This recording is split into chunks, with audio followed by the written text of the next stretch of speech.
प्रधानमंत्री जी को कहते हैं तो बुरा लगता है।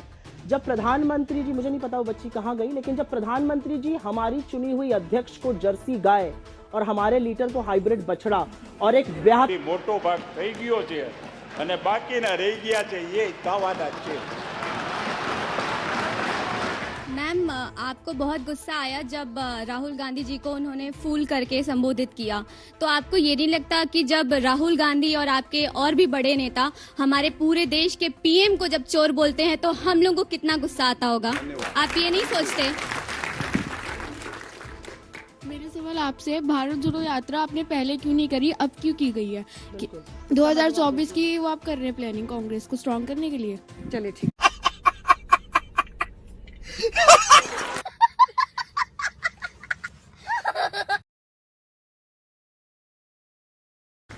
मैम, आपको बहुत गुस्सा आया जब राहुल गांधी जी को उन्होंने फूल करके संबोधित किया, तो आपको ये नहीं लगता कि जब राहुल गांधी और आपके और भी बड़े नेता हमारे पूरे देश के पीएम को जब चोर बोलते हैं तो हम लोगों को कितना गुस्सा आता होगा? आप ये नहीं सोचते? मेरा सवाल आपसे, भारत जोड़ो यात्रा आपने पहले क्यों नहीं करी, अब क्यों की गई है? 2024 की वो आप कर रहे हैं प्लानिंग कांग्रेस को स्ट्रॉन्ग करने के लिए? चलिए ठीक। दोनों का इसमें छोटा छोटा जवाब। मुझे लगता है कि कांग्रेस ही को स्ट्रांग करने के लिए नहीं, इस देश को मजबूत करने के लिए कर रहे हैं। और ऐसी यात्रा जब भी की जाए अच्छी है। मेरा तो मन है कि ऐसी यात्रा एक वेस्ट से ईस्ट भी हो, सिर्फ साउथ से नॉर्थ ही क्यों। मुझे अपना बस चले तो मैं तो जरूर चाहूंगी कि एक यात्रा वेस्ट से ईस्ट होनी चाहिए। Second last question. और जो इन्होंने एक सवाल पूछा, प्रधानमंत्री जी को कहते हैं तो बुरा लगता है। जब प्रधानमंत्री जी, मुझे नहीं पता वो बच्ची कहाँ गई, लेकिन जब प्रधानमंत्री जी हमारी चुनी हुई अध्यक्ष को जर्सी गाय और हमारे लीडर को हाइब्रिड बछड़ा और एक ब्याह મોટો ભાગ થઈ ગયો છે અને બાકીના રહી ગયા છે એ થવાના છે। को और एक ब्याहता को 50 करोड़ की गर्लफ्रेंड कहते हैं ना बेटा, तो हमें भी बहुत गुस्सा आता है। प्रधानमंत्री के मुंह से ऐसी बात नहीं निकलनी चाहिए। प्रधानमंत्री को मंच से ये नहीं कहना चाहिए कि कपड़े देखकर पहचान लिया जाता है। एक बात यहाँ पे कही गई और इस पे मैं जरूर जवाब देना चाहती हूँ। इन लोगों ने सिर्फ टी शर्ट पर नहीं, राहुल गांधी क्या खाते हैं, कहाँ सोते हैं, कैसे चलते हैं, चल भी रहे हैं कि नहीं चल रहे हैं, टी शर्ट पहन रहे हैं, अरे जैकेट पहन लिया, अरे नहीं भैया रेनकोट था, अच्छा भैया वो जूता फीता कोई और बांध रहा था तो राहुल गांधी बांध रहे थे, वो खा रहे थे तिल, दिख गया चिकन, मतलब इन लोगों ने काफी चीजें करी। अगर डरे ना होते तो आपकी आईटी सेल के लोग ऐसे झूठ ना बोलते, जिसको ट्विटर को टैग करके लिखना पड़ता है कि ये बातें झूठी है। और एक बार नहीं, 3 बार इस यात्रा में आपके आईटी सेल के प्रमुख को ट्विटर ने टैग करके झूठा साबित किया। मैं होती तो अपने पद से इस्तीफा दे देती। एक मिनट, विपक्ष की लामबंदी की बात हुई थी, गोलबंदी की बात हुई थी, ये अहम सवाल है। और ये जो एक मिथ्या है ना, इसमें पड़िए मत। ये मिथ्या इसलिए फैलाई जाती है कि ये दिखाया जाए कि विपक्ष विभाजित है। विपक्ष बिल्कुल विभाजित नहीं है। विपक्ष अपनी जगह पूरा एक साथ है। अगर आप 31 दिसंबर की राहुल गांधी जी की प्रेस कॉन्फ्रेंस देखिएगा तो वो साफ कहते हैं, हम सब एक साथ हैं, जब समय पड़ेगा हम लोग एक साथ खड़े रहेंगे।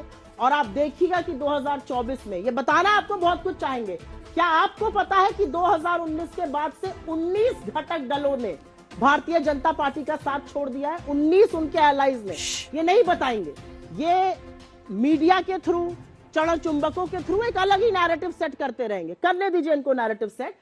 इनको लगता है देश में बेरोजगारी नहीं है, देश में बेरोजगारी भी है, महंगाई भी है, और महिलाओं के और एथलीट्स के साथ जो हो रहा है वो सब देख रहे हैं। ठीक है, जवाब दीजिए। इस पर जवाब मिलेगा। पहले मेरे भाई ने हवाओं की बात कर दी, तो मैं भी कुछ अर्ज करूंगा। ना आंधियों का खौफ है ना हवाओं का, हमने दिए जलाए हैं सूरज को तोड़कर। इसलिए हवाओं की चिंता वो करें, जैसा मैंने कहा, जब आई नरेंद्र मोदी जी की आंधी तो उड़ गया राहुल गांधी। हवाओं की चिंता वो करें। दूसरी बात, इन्होंने अभी बात करी भारत जोड़ो यात्रा में जो है हम रिश्ता जोड़ रहे हैं, यही बात बोली। मैं आपको बताता हूं रिश्ता जोड़ना क्या होता है। पिता तुल्य प्रधानमंत्री नरेंद्र मोदी जी जब इस देश को 220 करोड़ वैक्सीन लगाते हैं, जब 130 भारतीय जो है सुरक्षित हो जाते हैं, वो रिश्ता दिल में जाके, खून में जाके जुड़ जाता है और इसीलिए आशीर्वाद मिलता है नरेंद्र मोदी जी को। उस रिश्ते के सामने ये सारे रिश्ते फीके हैं, ये रंग उड़ जाएंगे। जरा सी इलेक्शन की धूप चमकने दीजिए। तीसरी बात, देखिए इन्होंने कहा हम डरे हुए। अरे हम इतने डरे हुए हैं कि हमने ये कीर्तिमान मनाया गुजरात में कि 27 साल बाद पुनः डबल इंजन की सरकार आई, 156 सीटें हमारी आई। इनकी आई 17 सीटें और कागज में लिख के दे रहे थे 92 से ऊपर आएंगी। वो प्रवक्ता अब आए नहीं है, वो घर पे हैं आजकल। और 48 जगह पे इनकी जमानत जब्त हो गई। और यही प्रवक्ता हमारी बहन है, बहुत अच्छा ये कटाक्ष करती है। उत्तर प्रदेश के चुनाव याद आ जाते हैं, अंजना जी यहाँ थी और आके कहती थी अरे प्रियंका वाड्रा जो निकली है ना, उत्तर प्रदेश में पूरा कांग्रेस हो जाएगा। और सीटें कितनी आई भैया? 2। अरे ये क्या हो गया? पुनः कीर्तिमान बना। योगी आदित्यनाथ जी फिर से सत्ता में आए और जनता की सेवा कर रहे हैं, ये फर्क है। एक बात और, लिबास बदलने निकले थे। अब चिल्लाइए मत। लोगों ने मैं बीच में बाहर कर देखिए, दिया। अब ये आपका पूरा रोल है। करने दे, पूरा करने दे। देखिए आपके बीच में नहीं, जब चुनाव के बारे में बोलो तो हिमाचल का भी जवाब देते, इसी देश का देखिए, हिस्सा है बौखलाहट हिमाचल। क्यों है मुझे नहीं समझ में आ रहा। हिमाचल इसी देश का मैं हिस्सा बीच है। में इनके बोलता ही नहीं। मैं 2 मुद्दे उठा चुका हूं, अब तीसरा बड़ा मुद्दा उठाता हूं। इन्होंने कहा ओले ओले ओले गुब्बारे लाओ, राहुल गांधी आया है, खेलेगा, लॉलीपॉप है भैया, चूसना चाहता आपके है, बारे दे में दो। आपके बारे में ये विख्यात है, ओले, ऐसे मत बोलिए। आपके बारे में ये विख्यात है, कुछ शब्दों से आपकी तुलना की जाती है। ये सब क्या है? वापस जब ओले ओले करते हैं तो फिर मेरे को- वापस टॉपिक मैं पोगो चैनल 5 बजे लगाता हूँ और राहुल गांधी हमेशा वहां आते हैं, ऐसे ताली बजाते हैं।